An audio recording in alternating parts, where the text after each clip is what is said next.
Esse homem pobre foi punido de forma cruel, apenas por ter roubado 2 simples sementes de amendoim. Os homens abriram a janela do trem, que estava em alta velocidade, e colocaram o braço dele para fora. A dor causada pela força do vento era insuportável, mas, depois de apenas alguns segundos, ele parou de sentir qualquer coisa. Isso porque, naquele momento, a temperatura da terra já havia caído para menos 300 graus, e o braço do homem ficou completamente dormente, congelado. Como se não bastasse, a mulher ainda colocou um sapato sobre a cabeça dele, para servir de lição outros pobres que estavam ali. A mensagem era clara: quem é da base da sociedade deve ficar no chão, como um sapato, e não se atrever a querer estar acima de ninguém. Depois disso, ela mandou os capangas puxarem o homem de volta para dentro do vagão. O braço dele já estava tão congelado que fazia barulho, rangendo como se fosse vidro quebrando. O homem, desesperado, começou a pedir perdão, dizendo que reconhecia seu erro, mas a mulher não teve a menor piedade. Um deles simplesmente pegou um martelo de ferro e esmagou o braço dele na frente de todos. Diante de tamanha crueldade, Matt não conseguiu mais suportar aquilo. Ele decidiu naquele instante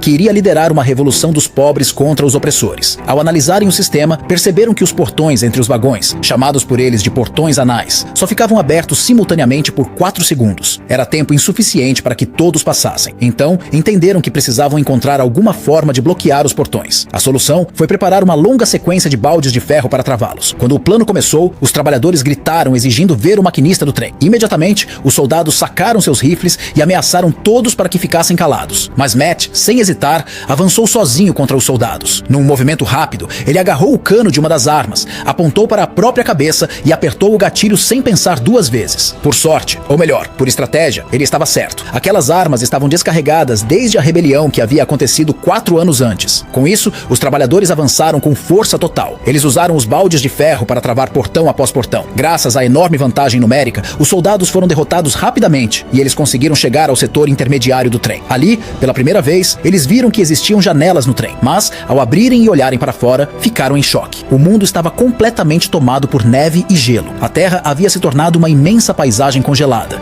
e as pessoas dentro daquele trem eram, na verdade, os últimos sobreviventes da humanidade. Seguindo em frente, chegaram ao vagão onde os alimentos eram produzidos. Ao se depararem com uma quantidade absurda de blocos de proteína, todos começaram a se empurrar e disputar desesperadamente por comida. Matt subiu até o topo do vagão para entender como exatamente aquele alimento, que ele come desde que era criança, era produzido. Mas, assim que viu o que havia lá, não conseguiu se segurar e vomitou até o café da manhã de 3 dias atrás.